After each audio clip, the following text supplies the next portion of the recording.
मैं खुद को एक सीएम मीन्स कॉमन मैन समझता हूँ।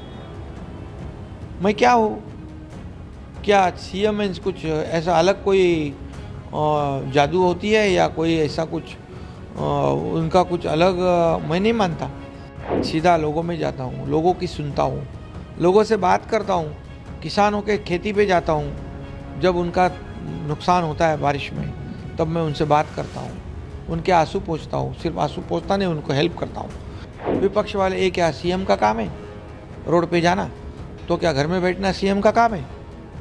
क्या सिर्फ फेसबुक लाइव करना सीएम का काम है? उनके नेता कहते थे खट खटाखट दे दो, 1 रुपया भी नहीं दिया। लेकिन हमारी सरकार ने पट पटापट उनके खाते में पैसे डाल दिए आने वाले चुनाव में। क्योंकि लोकसभा चुनाव में शिवसेना ने प्रूव किया है, उबाटा जो है यूबीटी, उससे हम 13 जगहों पर लड़े थे सामने सामने, हम 7 जगह चुन कर आए। उनके जितने भी गढ़ थे वो हमने तोड़ दिए, ध्वस्त हो गए, जनता ने तोड़ दिए। अभी यहाँ पर आपने कहा कि एकाएक सरकार बदल दी और कैसा सहा सफ़र। जब राज्य में महाविकास आघाड़ी एमवीए की सरकार थी उसमें भी मैं था, लेकिन जो सरकार बनी थी वो बाला साहब ठाकरे जी के विचारधारा के विरुद्ध बनी थी। शिवसेना भाजपा का गठबंधन था, गठबंधन की सरकार होनी चाहिए थी। हमने हमारे मुखिया को बहुत काफ़ी समझाया, लेकिन उन्होंने मुख्यमंत्री सीएमशिप पाने के लिए कांग्रेसियों के साथ गठबंधन कर दिया, गठजोड़ कर दी, जो बाला साहब ठाकरे जी हमेशा नहीं चाहते थे। वो कहते थे कांग्रेस को दूर रखो, कांग्रेस अगर मेरी पार्टी की नहीं होने दूंगा वरना मैं मेरी दुकान बंद करूंगा। लेकिन निजी स्वार्थ जागरूक होने के बाद मोह माया के जाल में फंस गए और सरकार उन्हीं के साथ बना दी। हम कार्यकर्ता लोग हैं कि पार्टी के आदेश को मानने वाले, अनुशासन को पालने वाले, मानने वाले लोग हैं। और उसमें देखा कि आगे चलकर हालात बदल सकते हैं क्या फिर हम लोग शिवसेना बीजेपी के गठबंधन की सरकार बना सकते हैं क्या? लेकिन हमारी लाख कोशिशों के बावजूद नहीं हुआ और दुर्भाग्यवश हमारे शिवसेना पार्टी का जो नुकसान हो रहा था, शिवसैनिकों का नुकसान हो रहा था और शिवसेना पार्टी खत्म होने के कगार पर जब चलने लगी तब हमने निर्णय लिया कि इस महाराष्ट्र की जनता की आवाज़ क्या है। महाराष्ट्र की जनता को शिवसेना भाजपा का गठबंधन सरकार चाहिए और हमारे विधायक जो है वो भी काफ़ी त्रस्त थे, उनके चुनाव क्षेत्र में कुछ काम नहीं हो रहा था और इसलिए हमने सरकार पलट दी और शिवसेना बीजेपी गठबंधन की सरकार ला दी। मुझे फ़ख्र है, मुझे काफ़ी खुशी भी है, क्योंकि पिछले 2 साल में हमने जो काम किया, जो मौका हमें मिला, उसका मौके का फ़ायदा जो है हम आम जनता के हित के लिए किया। हमने निजी स्वार्थ को बाजू में रखा। मुझे क्या मिला इससे, मैं मेरे राज्य को क्या, मेरे देश को क्या मिलेगा और मेरे महाराष्ट्र की जनता को क्या मिलेगा, ये सोचकर हमने काम शुरू किया। मैं और देवेंद्र जी फडणवीस जी पहले दो ही जन हम सरकार में आए। मैं सीएम बना और डिप्टी सीएम बने और शुरुआत हो गई। पहले दिन से किसानों के लिए, कामगारों के लिए, महिलाओं के लिए, सभी वर्ग, युवाओं के लिए, गरीबों के लिए हमने काम करना शुरू किया। और आज 2 साल में डेवलपमेंट जो महाविकास आघाड़ी ने बंद करी थी, सब प्रोजेक्ट रुकाए थे। मेट्रो को रुकाया था, कारशेड को रुकाया था, बुलेट ट्रेन को रुकाया था, नागपुर मुंबई समृद्धि हाईवे को रुकाया था, कोस्टल हाईवे को रुकाया था। सभी जो प्रोजेक्ट है सभी में ब्रेकर डाल दिया था। हम आने के साथ सब ब्रेकर को हटा दिया अब ये सब प्रोजेक्ट शुरू हो गए, सभी जगह चहल पहल शुरू हो गई, लोगों में हैप्पीनेस आ गया, एक प्रॉस्पेरिटी आई। उसके बाद इंडस्ट्री आ गई, इंडस्ट्री फ्रेंडली स्टेट बन गया। आज मैं दावे के साथ कहता हूँ कि 2.5 साल में इन्वेस्टमेंट कितना आया और हमारे 2 साल में कितना आया। मैं इतना ही कहूँगा कि हमारे कार्यकाल में 5 लाख करोड़ से ज़्यादा निवेश हो गया। पिछले 2 महीने में लगभग 1 से 1.5 लाख करोड़ के निवेश हो गए। और सिर्फ निवेश नहीं, सिर्फ इन्वेस्टमेंट कागज पर नहीं, एक्चुअली एग्जीक्यूशन हो गया 70 to 80%। और महाविकास आघाड़ी MVA के कार्यकाल में महाराष्ट्र तीसरे नंबर पे था। हम आते ही 6 महीने में महाराष्ट्र को नंबर 1 पे लाया। ये हमारे लिए बहुत खुशी की बात है। आज महाराष्ट्र GDP में फर्स्ट है, आज महाराष्ट्र FDI में फर्स्ट है, आज महाराष्ट्र GST में फर्स्ट है, आज महाराष्ट्र क्लीनलीनेस पे फर्स्ट है। और आज कल्याणकारी योजना जो है, वेलफेयर स्कीम जो है, ये मुख्यमंत्री मेरी लाडली बहना योजना है, मुख्यमंत्री युवा प्रशिक्षण योजना है, अप्रेंटिसशिप वाली योजना है, जो स्टाइपेंड देने वाली योजना है, लड़कियों को मुफ्त में हायर एजुकेशन देने वाली योजना है, डॉक्टर वकील इंजीनियर बनना है वो योजना है। सभी योजनाएं हमारी शुरू है।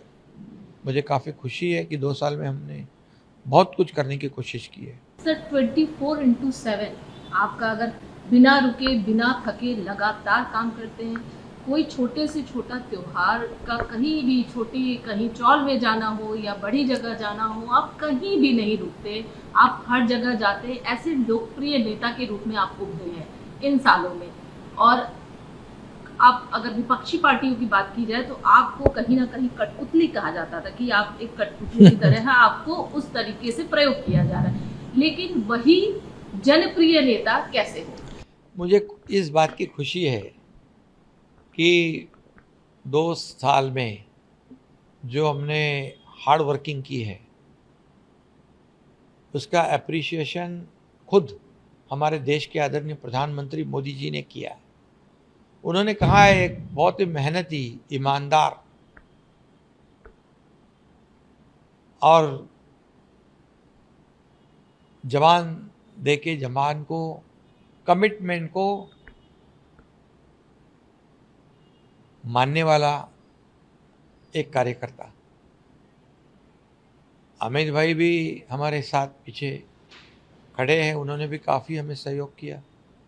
मोदी जी महाराष्ट्र में आते समय बहुत खुश रहते, क्योंकि हमारा काम देखकर वो आने के बाद हमें भी खुशी होती है कि महाराष्ट्र में मोदी जी आते हैं तो महाराष्ट्र को कुछ ना कुछ देख के जाते हैं। आज केंद्र और राज्य सरकार एक ही विचारधारा वाली दोनों पार्टियां हैं। राज्य भी एक विचारधारा, केंद्र भी विचारधारा, ये डबल इंजन की सरकार जो हमारी है उसकी वजह से हमें काफ़ी फ़ायदा हुआ है। हमारा हर एक प्रस्ताव को वो पारित कर देते हैं, हमें बहुत मार्गदर्शन भी करते हैं और उनके मार्गदर्शन में हमें काम करने का सौभाग्य मिला है।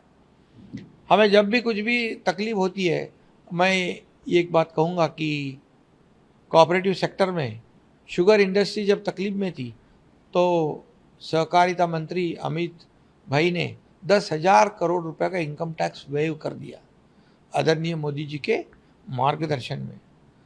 तो ये जो है हमें इसका फ़ायदा हो रहा है और इसलिए मैं 24/7 आपने कहा है, सही बात है, मैं खुद को एक CM मीन्स कॉमन मैन समझता हूँ। मैं क्या हूँ, क्या CM मीन्स कुछ ऐसा अलग कोई जादू होती है या कोई ऐसा कुछ उनका कुछ अलग मैं नहीं मानता। मैं कॉमन मैन खुद को मानता हूँ, इसलिए मेरा प्रोटोकॉल ये वो सब मेरे आड़े नहीं आता। मैं सीधा लोगों में जाता हूँ, लोगों की सुनता हूँ, लोगों से बात करता हूँ, किसानों के खेती पे जाता हूँ, जब उनका नुकसान होता है बारिश में तब मैं उनसे बात करता हूँ, उनके आंसू पोंछता हूँ, सिर्फ आंसू पोंछता नहीं, उनको हेल्प करता हूँ। किसानों को हमारी सरकार ने हमेशा मदद की है। किसान हमारे सरकार के तिजोरी पर पहला अधिकार जो है हमारे बलिराजा किसान का है, ऐसा मैं मानता हूँ। इसलिए हमने नुकसान भरपाई देने में 15,000 करोड़ रुपए 2 साल में दिए। उनकी योजनाओं, अलग अलग योजनाओं, 6,000 रुपया प्रधानमंत्री जी देते, सालाना 6,000 हम देते, 1 रुपये में क्रॉप इंश्योरेंस देते, प्रीमियम हम भरते। अभी हमने उनको 7.5 HP पंप से खेती करने वालों को बिजली का बिल माफ़ कर दिया है। कई योजनाएं, मांगे उसको सोलार, मांगे उसे किसानों को कई योजनाएं। 45,000 करोड़ रुपया हमने किसानों के ऊपर सरकार ने खर्च किए है। ये किसानों की सरकार है और इसलिए हम जाते हैं, जब कोई आपदा आती है तब हम वहाँ पहुँचते, उनको मिलते, उनके सांत्वन करते, उनको मॉरल सपोर्ट देते। तो ये मुख्यमंत्री का काम क्या है? मैं रास्ते पे जाता हूँ, मुंबई के रोड बना रहा हूँ, नालों की सफाई बारिश में जाती है, मैं देखने को जाता हूँ। जहाँ पर आज मैं कोंकण गोवा रोड पे गया, मैं जाने की वजह से, मुख्यमंत्री आने की वजह से पूरी यंत्रणा सिस्टम अलर्ट होती है। लोग कहते हैं विपक्ष वाले, ये क्या सीएम का काम है रोड पे जाना? तो क्या घर में बैठना सीएम का काम है? क्या सिर्फ फेसबुक लाइव करना सीएम का काम है? हम फेस टू फेस काम करने वाले लोग हैं, लोगों से मिलने वाले हैं, हम सुनने वाले हैं। ये हमारी सरकार सुनने वाली सरकार है, बोलने वाली सरकार है, हमारी बहरी सरकार नहीं है, गूंगी सरकार नहीं है। और इसलिए इसका मुझे नाज है कि आज कुछ ही समय में लोग कहने लगे ये अपनी सरकार है। मराठी में सरकार कहते हैं आपलं सरकार लाडकं सरकार। मेरी लाडली बहन योजना फेमस हो गई, सुपर हिट हो गई। तो क्या ये क्या गलत है? क्या लोगों में जाना, लोगों का दुख दर्द सुनना, लोगों से बात करना? मेरे पास हजारों लोग आते हैं।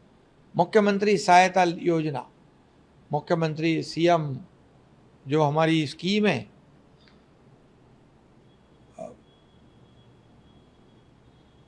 उसमें 350 करोड़ रुपया 2 साल में हमने दिए। पिछले सरकार ने सिर्फ 2 करोड़। क्या ये पैसे किसके हैं? ये लोगों के पैसे हैं। लोगों की जान बचाने के लिए इसको खर्च करना चाहिए। तो मैं कहीं पर भी, मंत्रालय में, मेरे घर पे, गाड़ी में, प्रोग्राम में, कहीं पर भी मुख्यमंत्री सीएम रिलीफ फंड का पर्चा आता है, मैं तुरंत साइन करता हूँ। 1 लाख लोगों की जान बच गई है। ये मेरे लिए बहुत सौभाग्य की बात है। मैं बहुत ही समाधानी हूँ। लेकिन सर, अगर बात करें, आपने कहा कि लाडली बहन योजना सुपर प्रिय योजना बन गई, लेकिन इस सुपर हिट योजना को लगातार इसकी जो है आलोचना हो रही है। विपक्ष लगातार कह रहा है कि लोकसभा में महाराष्ट्र में आपकी डबल इंजन की सरकार फेल हुई, अच्छा रिजल्ट नहीं कर पाई और अब ये रेवड़िया बांटना है, मतलब ये फ्रीबीज जो आप दे रहे हैं ये सिर्फ लोक लुभावन है, सिर्फ जनता का दिल जीतने के लिए आप लोग कर रहे हैं, इलेक्शन जीतने के लिए कर रहे हैं। इसके अलावा टोल टैक्स फ्री किया है, तमाम जो भी अभी फिलहाल आप लोग कर रहे हैं सर, सिर्फ और सिर्फ ये सब अनएक्सपेक्टेड है विपक्ष के लिए, क्योंकि उनको लग रहा था एक क्या करने वाले हैं, ये कठपुतलिया है।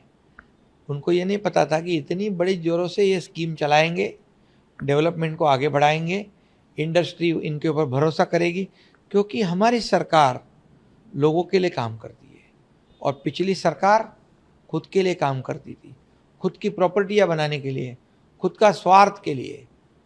हमारी सरकार लोगों के लिए काम करती है, क्योंकि जैसे कांग्रेस महाविकास आघाड़ी कर्नाटक में बोली हम ये करेंगे वो करेंगे, सरकार आने के बाद बोलती पैसे नहीं है। हिमाचल में योजना बंद कर दी, राजस्थान में बोले किसानों की कर्ज माफ़ करेंगे, 300 किसानों ने आत्महत्या कर ली। कोई उनके नेता कहते थे खट दे दो, 1 रुपया भी नहीं दिया। लेकिन हमारी सरकार ने पट पटापट उनके खाते में पैसे डाल दिए। लाडली बहन योजना के पैसे कोड ऑफ कंडक्ट में नहीं अटकने चाहिए, इसलिए अक्टूबर के पैसे, नवंबर के पैसे भी हमने अक्टूबर में दे दिए। अभी आपको मैं कहता हूँ, नवंबर 20 को चुनाव है, 23 को रिजल्ट है, उसके बाद इसी नवंबर में हम दिसंबर के पैसे देंगे, क्योंकि हमारी नीयत साफ है, हम देने वाले हैं। लेने वाले नहीं। आज किसी ने कहा ऐसे थोड़ी पैसे बांटते, क्या ये क्या हमारी पिताजी की प्रॉपर्टी है क्या? ये पैसे क्या हमारे हैं? ये जनता के पैसे है, ये जनता को ही देने चाहिए। पूछो वो मेरी लाडली बहना को क्या गरीबी है उनकी, ये 1,500 महीने के उनके कितने मददगार हो रहे हैं।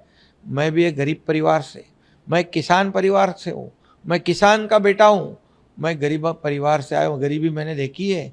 मेरी माँ कैसे घर चलाती थी, कैसे फीस भरती थी, कैसे दूध के पैसे बिल भरते, कैसे राशन, कैसे क्या, ये सब चलाते वक्त तो मैंने देखा है। मेरी पत्नी मेरा कैसे घर चलाती थी। तब मैंने सोचा था जब मेरे पास अधिकार आएंगे तो मैं जरूर मेरे लाडले बहनाओं के लिए, माताओं के लिए, मेरे लाडले किसानों के लिए, मेरे लाडले बहन भाइयों के लिए, मेरे लाडले बुजुर्ग के लिए कुछ ना कुछ अवश्य करूँगा। और जैसे मेरे पास अधिकार आ गए, मेरे दोनों डिप्टी चीफ मिनिस्टर देवेंद्र जी, अजीत दादा, इनको मैंने कहा हमें ये करना है और हमने कर दिया। ये विपक्ष को हजम नहीं हुआ है, उनके पैरों तले जमीन खिसक गई है, उनके सीने में धड़की भरी है। अब क्या होगा? अब हम हारने वाले। तो वो लगे इसको बदनाम करने। या क्या 1,500 रुपया क्या होता है, 1,500 रुपया क्या होता है, ये 1,500 क्या इतने से पैसे से क्या होता है?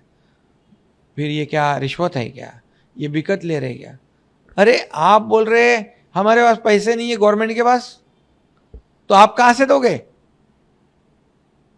ये जो है ये विरोध करने वाले लोग कोर्ट में गए, कोर्ट ने उनको फटकारा है।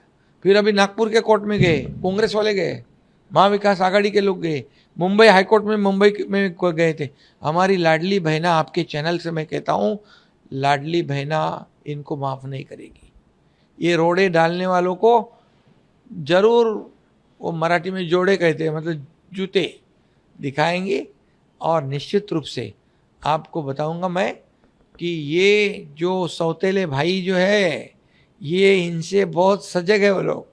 और आने वाले चुनाव में मेरी लाडली बहना जो है, मैंने कहा है कि हम सिर्फ 1,500 रुपये तक सीमित नहीं रहेंगे।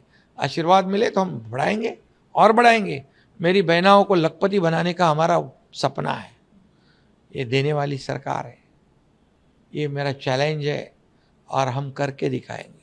लेकिन खटखटाखट वादे करने वाले अब खुद उनके अध्यक्ष है, यानी कि कांग्रेस की जो उनकी अली पार्टी है, कांग्रेस के अध्यक्ष अब ये कह रहे हैं, अपने कार्यकर्ताओं को उन्होंने हिदायत दी, अपने लीडर्स को कहा है कि कर्नाटका में फाइनेंशियल क्राइसिस की स्थिति उत्पन्न हो गई है, इतनी योजनाओं का ऐलान किया जो कि पूरा नहीं हो पा रहा है। महाराष्ट्र में ऐसे कोई भी वादे नहीं करना कि जो पूरा नहीं हो पाए। अब खुद वो सामने से आके ये बात है। सही बात है, क्योंकि देने की उनकी नीयत नहीं है, देने का कभी उनको पता नहीं, उनको लेने का पता है कांग्रेस को। और उनको ये मालूम है, एक बार राजीव गांधी ने कहा था, राजीव गांधी जी ने कहा था केंद्र 1 रुपया देता है तो जो एंड यूज़र है जो उसको 15 पैसे मिलते हैं। मतलब करप्शन कितना, 85%। हमारे मोदी जी 1 रुपया भेजते तो पूरा 1 रुपया बंदा हमारे डीबीटी में जाता है। तो उन्होंने देना सीखा नहीं है। और दूसरी बात, हमने पूरा आरबीआई, केंद्र सरकार सबकी गाइडलाइन फॉलो की है। हमने जीडीपी के 25% लोन उठा सकते हैं, हमारा लोन 17.5 है। हम एफआरबीएम के 3% से अंदर है। हर गाइडलाइन को हम फॉलो करते हैं, कोई वायलेशन हमने नहीं किया है। इसलिए हम पूरे साल का बजट इनके लिए रखा है, इसलिए ये योजना बंद नहीं होगी। मैं कहता हूँ कोई भी माई का लाल आवे, ये मुख्यमंत्री लाडली बहन योजना बंद करेगा नहीं, बंद होगी नहीं, हम बंद होने नहीं देंगे। अभी क्या बोलते हैं, जितनी योजना की उसकी इंक्वायरी करेंगे, ये बंद करेंगे, चौकसी करेंगे, और जिन्होंने जो दोषी पाए उनको जेल में डालेंगे। मतलब हमने शुरू किया, हमारे को जेल में डालेंगे, सबको जेल में डालेंगे। क्या उनको इसका मतलब है ये लाडली बहना के वजह से बहुत वो उनको हजम नहीं हुआ है, वो तितर बितर हो गए हैं। और इसलिए हमारी लाडली बहना इस चुनाव में उनको घर में बिठाएगी। सर, आप लोगों पर एक और आरोप लगा कि आप लोग पुलिस तंत्र का चुनाव आयोग भी कहीं ना कहीं आप लोगों का साथ दे रहा है। विपक्ष के नेता संजय राउत का बयान आया कि आप लोगों ने 2019 में डीजीपी के माध्यम से बाकायदा जो है रश्मि जी के माध्यम से आप लोगों ने फ़ोन टैपिंग करवाई, शरद पवार का फ़ोन टैप करवाया, नाना पटोले का फ़ोन टैप करवाया, फडणवीस जी को जानकारी दी, इस तरीके से तोड़ मरोड़ की सरकार बनी। अभी इस समय इलेक्शन के समय जब हम उन्हें चेंज करने के लिए कह रहे हैं तो चेंज नहीं किया जा रहा है। चुनाव आयोग भी ये कह रहा है झारखंड में बदल सकता है, तो यहाँ क्यों नहीं बदल सकता? विपक्ष ने हमेशा जब फैसला उनके बाजू से आया तो चुनाव आयोग अच्छा, फैसला उनके बाजू से आया तो कोर्ट अच्छा, फैसला उनके खिलाफ गया, फैसला उनके बाजू से आया तो ईवीएम मशीन सही बात। जब वो जीतते हैं तो बोले ईवीएम मशीन बराबर है, जब हारते बोले ईवीएम मशीन खराब है, चुनाव आयोग खराब है। न्यायालय के ऊपर भी आरोप लगाते हैं, उनको भी मार्गदर्शन करते। और अभी तो वोटर लिस्ट पे भी उन्होंने कुछ तो आक्षेप लिया है। जब उनको उनके बाजू से आता है फैसला तो वो यंत्रणा अच्छी, जब उनके खिलाफ जाता है तो वो यंत्रणा झूठी। ये आरोप लगाने की बात है। जब उनको हार दिखती है, उनको पता चलता है हारने वाले हैं, तो बहाना तो चाहिए, वो बहाना पहले से बनाते हैं।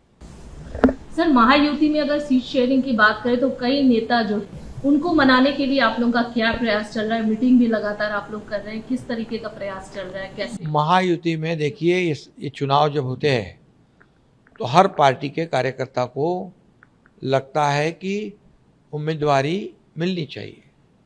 ये कोई गलत बात नहीं है, गैर बात नहीं है।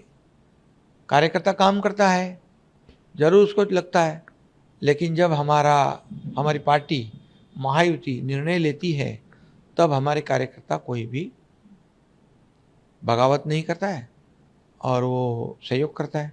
इसलिए महायुति में कोई अनबन नहीं है। जो दो चार जगह पर आगे पीछे वो भी सलट जाएगा।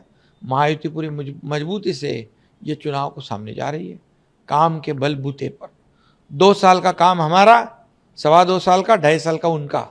चलो, रिपोर्ट कार्ड देने वाली हमारी सरकार है। रिपोर्ट कार्ड देने वाला भी हिम्मतबाज होता है, हिम्मत लगती है, काम किया होना चाहिए तब रिपोर्ट कार्ड बनता है। मैं कहता हूँ दावे के साथ, उन्होंने कहना चाहिए 2.5 साल में हमने ये काम किया। हम कहते हैं 2 साल में हमने ये काम किया। होने तो दूध का दूध, पानी का पानी। नवाब मलिक पर आपकी क्या रिएक्शन है? क्या, क्योंकि बहुत ज्यादा नाराज दिखी और स्टैंड क्लियर कर दिया। हालांकि आपके शिवसेना, आपके गुट के भी तमाम नेता सामने आए, उन्होंने भी बोला कि हम बिल्कुल नवाब मलिक के पक्ष में नहीं है। आपका क्या स्टैंड? हमारी भूमिका पहले से वही थी, वही है। हमारा तो कैंडिडेट भी खड़ा है उधर। तो आप लोगों की क्लियर है स्टैंड? क्लियर पहले जो था वो आज भी है, क्योंकि हम बाला साहब ठाकरे जी के विचारधारा वाले हैं, आनंद दिघे जी की विचारधारा वाले हैं। हम हमारा स्टैंड नहीं बदलते। तो आपको लगता है अजीत पवार इसमें पीछे स्टेप ले लेंगे? क्योंकि उन्होंने खुद कहा है आज कि 4 तारीख को पिक्चर जो है वो क्लियर। ठीक है ना, 4 तारीख को देखते हैं। अजीत पवार हमारे साथी है, सहयोगी है। हम्म। हम सहयोग से काम करते हैं, एक दूसरे की मदद से। सर, आपकी एक नेत्री शाइना जी हैं जो कि मुंबा देवी से कंटेस्ट कर रही हैं, उनके ऊपर जिस तरीके से अपशब्द का प्रयोग किया यूबीटी के लीडर ने, उस पर आपकी क्या प्रतिक्रिया है, क्या कहेंगे? बहुत ही दुर्भाग्यपूर्ण बात है एक बहन के बारे में ऐसी बातें करना। ये बहुत ही निंदाजनक है। इसकी कितनी निंदा करें उतनी कम है। बाला साहब ठाकरे जी के विचार वाले कहते हैं, और विचार कैसे है देखो। बाला साहब ठाकरे जी अभी रहते तो सही में मुंह तोड़ देते। मैं इतना ही कहूँगा, इनकी फितरत ही है ऐसी। हम गुवाहाटी में तब भी ऐसे ही उन्होंने बदनाम किया था हमारे महिलाओं को, हमारे बहनों को। अभी सारी बहनें ये आने वाले चुनाव में ऐसे जो बहनों का अपमान करने वाले लोग हैं उनको सबक सिखाएंगे, जरूर सबक सिखाएंगे। महाराष्ट्र की कुछ सीटें बहुत ही महत्वपूर्ण हैं जिसमें कि सारे कद्दावर नेता हैं। आपकी नज़र है बारामती पे, पवार वर्सेस पवार की सामने की फाइट है। वर्ली सीट से सेना वर्सेस सेना की फाइट है। आप पूरे इसको कैसे देखते हैं? देखिए, चुनाव तो चुनाव के जैसा लड़ा जाता है, फाइट तो होती है। हम किसी को कमज़ोर नहीं समझते। हमारी जनता जो है वो तय करती है किसको जिताना किसको हराना। इसलिए चुनाव की तरह हम लड़ते हैं, कोई भी चुनाव हो, और हम काम के बलबूते पे लोगों के सामने जाते हैं। डेवलपमेंट का एजेंडा हमारा है, डेवलपमेंट के एजेंडे पर हम काम करते हैं। हम चुनाव में सामने जा रहे हैं, हम फेक नैरेटिव नहीं फैलाते। ये कांग्रेस महाविकास आघाड़ी ने लोकसभा में फेक नैरेटिव फैलाया, संविधान बदलेंगे, बाबा साहेब अम्बेडकर जी का संविधान बदलेंगे, रिजर्वेशन खत्म करेंगे, ये करेंगे वो करेंगे, डराया धमकाया। लेकिन अभी महाराष्ट्र की जनता बहुत समझदार हो चुकी है, सजग हुई है, और आने वाले चुनाव में काम करने वाले लोगों के साथ खड़ी रहेगी, योजना देने वाले के साथ खड़ी रहेगी, घर में बैठने वालों के साथ नहीं, उनका साथ नहीं देगी। सर, राज ठाकरे आपके बहुत ही अच्छे मित्र रहे हैं, टिप्पणियां की जा रही है, उनके पुत्र हालांकि कंटेस्ट कर रहे हैं अमित ठाकरे, तो इसलिए लगातार टिप्पणियां हो रही है कि वो डरे हुए थे। पहले तो वही इंसान थे जो अमित शाह और मोदी को यहाँ पर आने से रोकते थे, आज उनका मुंह बंद हो गया है, आज वो कुछ नहीं बोल पाते हैं। उनके बेटे पर भी बहुत सारी फप्तियां कसी जा रही है, टिप्पणियां हो रही है, आप कैसे देखते हैं? देखिए, वो लोकसभा में हमारे साथ थे, मेरी उनकी बातचीत भी हुई थी कि क्या आपका क्या रणनीति है, तो कहे शिवसेना बीजेपी एनसीपी का होने दो, उसके बाद हम बात करते हैं। लेकिन उन्होंने तो डायरेक्ट कैंडिडेट खड़े कर दिए। अभी हमारा भी वहाँ पर जो 2-3 बार से विधायक है, हमारा पुराना कार्यकर्ता है, वो विधायक है वहाँ पर, उससे भी मैंने बातचीत की। उनके कार्यकर्ता इतने बहुत ही एग्रेसिव है चुनाव लड़ने में, तो कार्यकर्ताओं को भी ध्यान रखना चाहिए हमें, कार्यकर्ताओं का भी मनोबल टूटना नहीं चाहिए, ये भी नेता का काम होता है।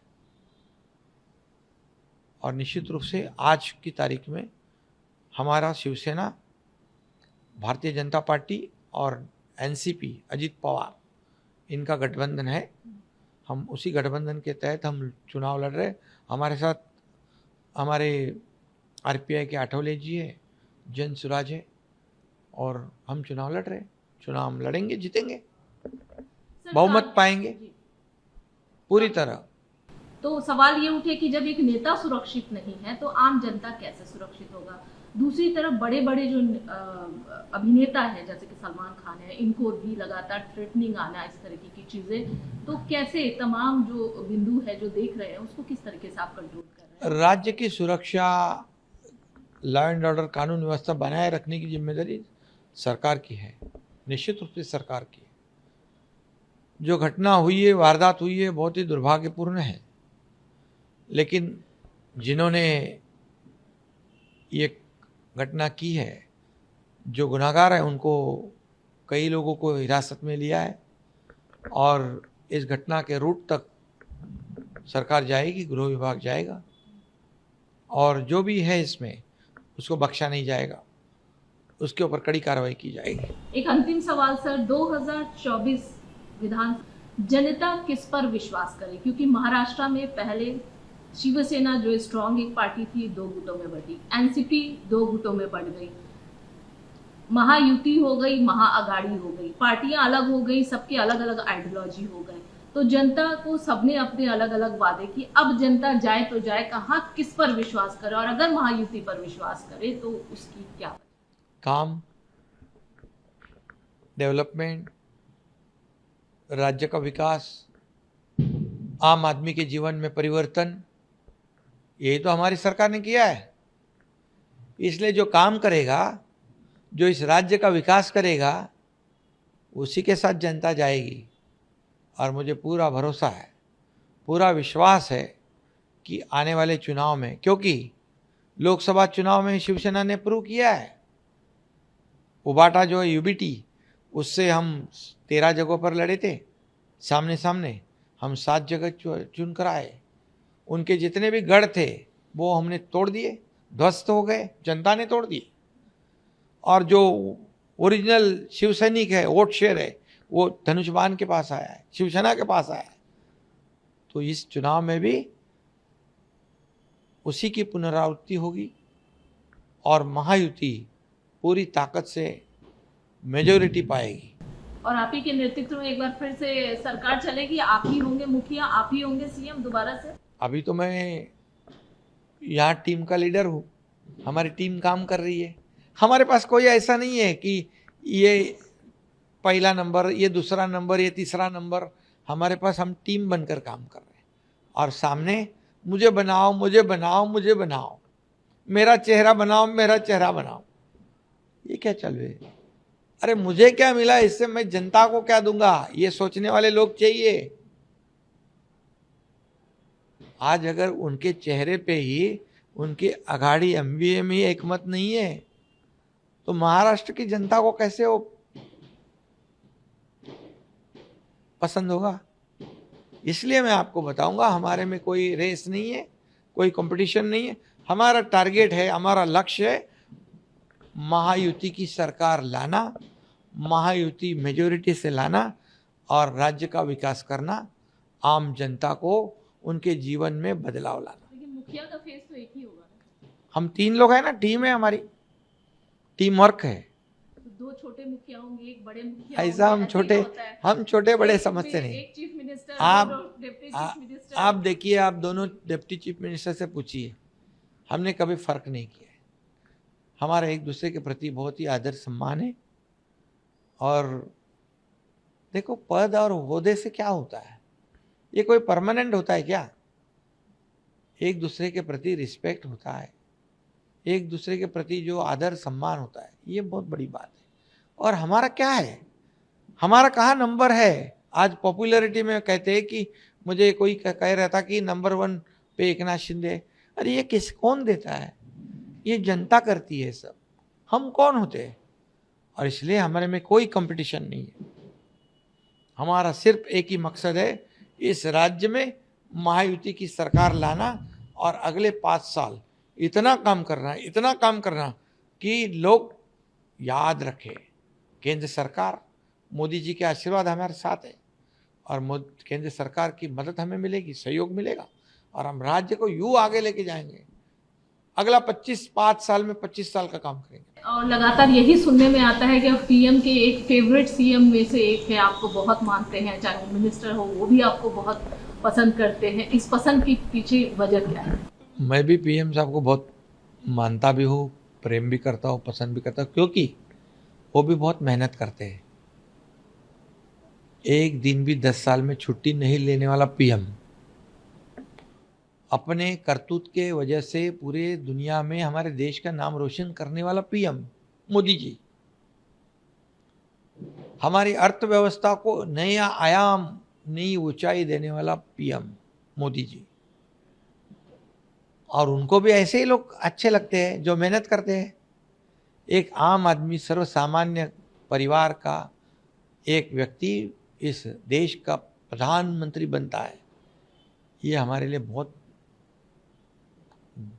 फक्र की बात है।